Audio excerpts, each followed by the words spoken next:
So today what we're going to jump into is we're going to start to describe the impact of some of the trails and some of the paths that people took to travel westward. Impact of the Santa Fe Trail on the Southwest by analyzing primary sources and creating a map to show my thinking. Beautiful. So we've got lots of really rich words in here that I want to make sure we understand before we start our activity.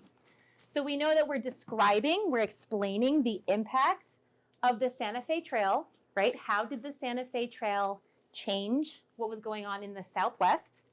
So bringing into mind your compass rose. Analyzing primary sources. Tell me about that word, analyze. Thank you, Sam. When you analyze something, you look at it closely. Beautiful. You look at it closely, you pull out that important information, and that's what we'll be doing today with these primary sources, which we know just means that they were created at the time that we're studying. So what was the Santa Fe Trail? The Santa Fe Trail was a major trade route in the early 1800s.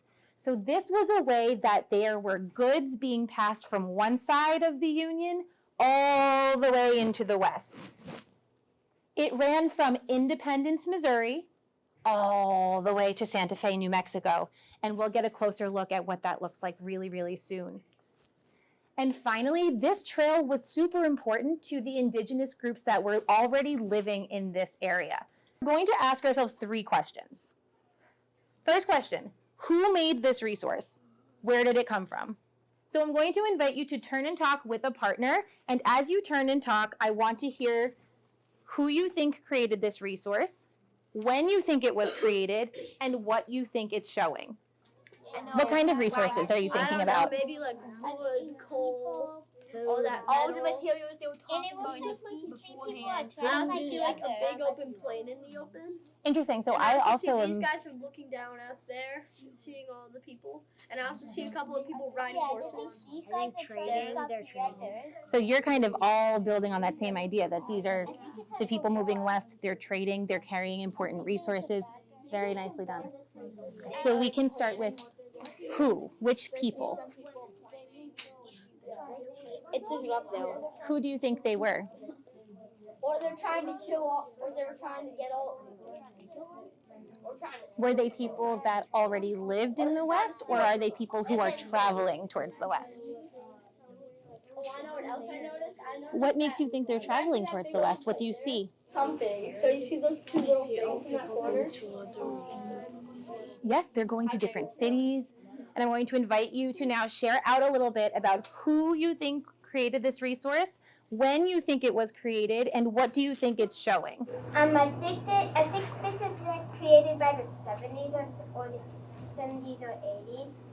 Like, but this says it's 80s, so yeah, I think it's like by 80s. The 80s, okay. I hear you sharing a little bit about when.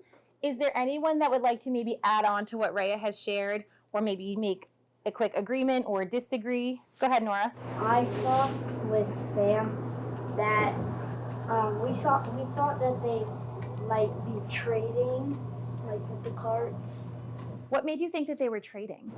because they're all near each other. Oh, so you're using proximity or how close or far something is to decide what actions might be taking place. I love that. Can we go back to Rhea's idea of it taking place in the 80s? And keeping in mind that when we analyze primary sources, we want to look really closely at the information that's there. This is just going to be the first part of your group activity because I want to make sure you then are able to put it together in your map creation.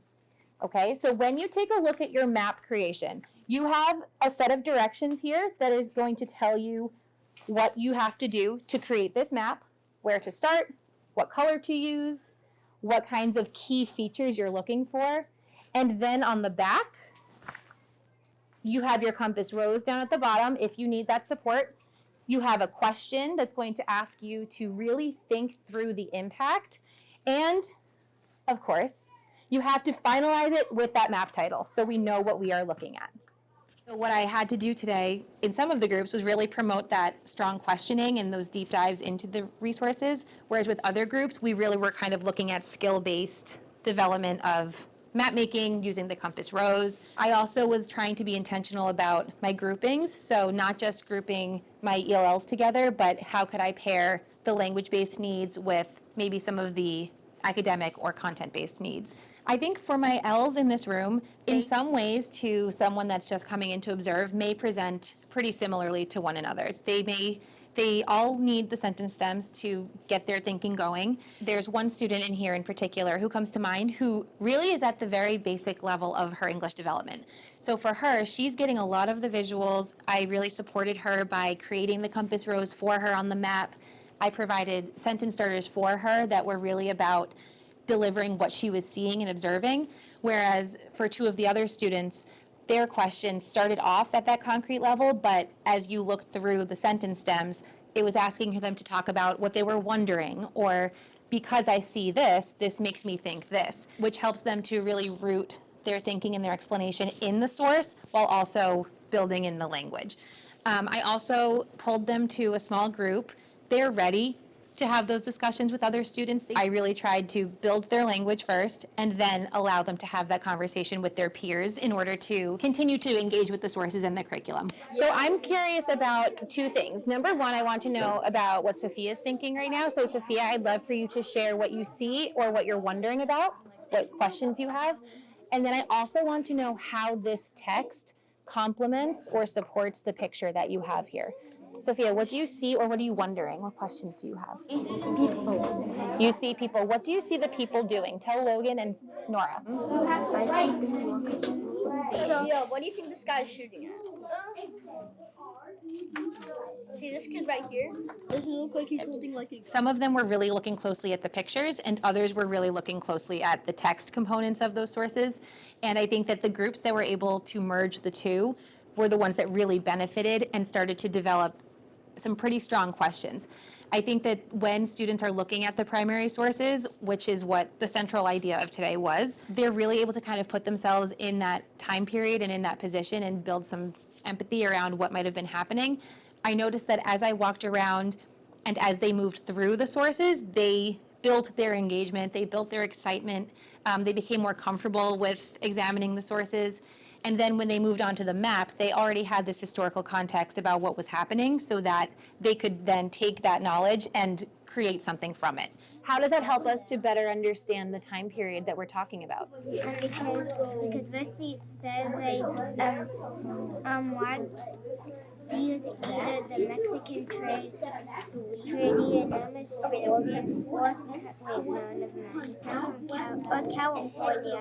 Yep, we just talked last week, didn't we, about California joining as a free state? Yeah. So it sounds like we're getting deeper into our understanding of what's happening in that place and at that time. Miles, did you have something you wanted to add? Seems like that it's not in California. It seems like they're trying to figure out where they should go for the Mexican trade.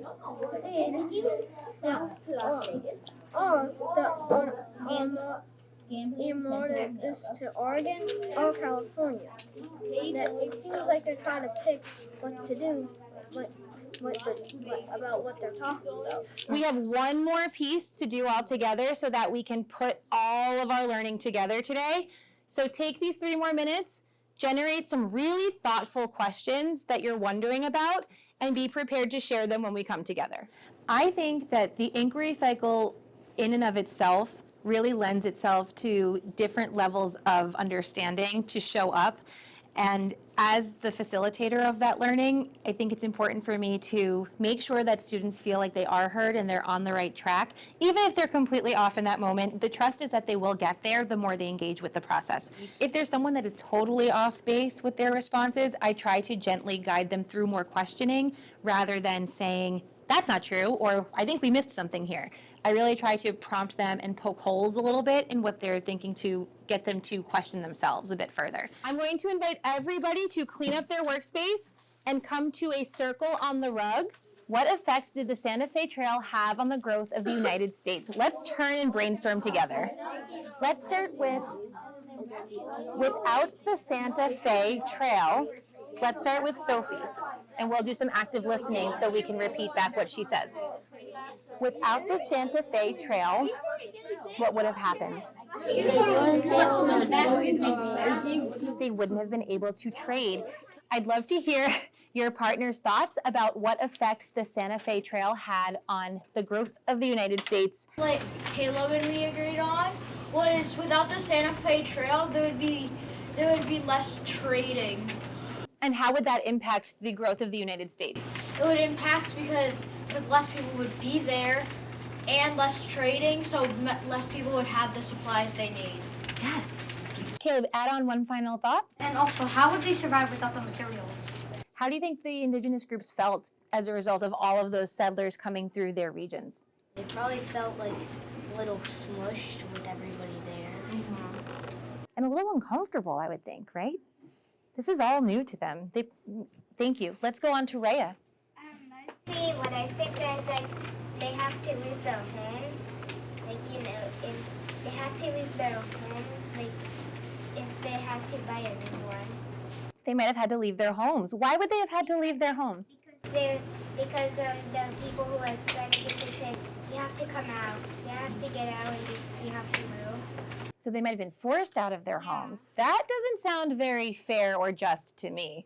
So as we move forward, let's keep that open mind and let's look really closely and critically at the treatment of one group over the other.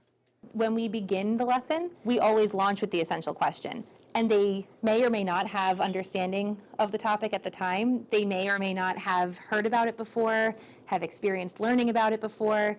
But then by the end, everyone has now sort of developed a little bit more of an equal playing field where they now have something to draw from and can really see their own learning manifest in real time. And they can look at this question that they really were unsure about before, and now they either do have information or they have a new perspective on what they thought previously.